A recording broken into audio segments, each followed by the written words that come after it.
سوال یہ ہے کہ اگر جماعت میں شمولیت کی وجہ سے فجر کی سنتیں کسی کی رہ جائے تو کیا وہ جماعت کے بعد پڑھ سکتا ہے یا نہیں؟ تو یاد رکھیں کہ فجر کی سنتیں فرضوں سے پہلے ہی پڑھنی ہے، فرضوں کے بعد فجر کی سنتیں نہیں پڑھ سکتے اگرچہ وقت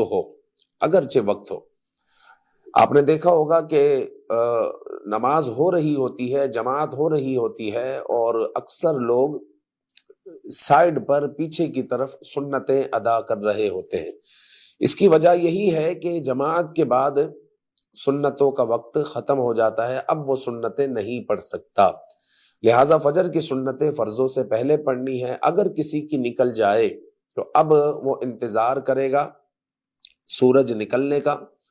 پھر جب سورج نکل آئے گا اور 20 منٹ اس کے کم از کم گزر جائے تو اب یہ مکروہ وقت ختم ہو گیا، تو اب وہ زوال سے پہلے پہلے، جو اصل میں زہوہ کبریٰ ہے، زہوہ کبریٰ سے پہلے پہلے وہ اپنی سنتیں ادا کر سکتا ہے، شرعاً اپنی سنتیں وہ ادا کر سکتا ہے۔ تو فجر کے وقت میں فرضوں کے بعد سنتیں ادا نہیں کر سکتا، بلکہ اشراق چاشت کا جب وقت شروع ہو جائے تو اس وقت سے زہوہ کبریٰ سے پہلے پہلے سنتوں کی ادائیگی ہو سکتی ہے۔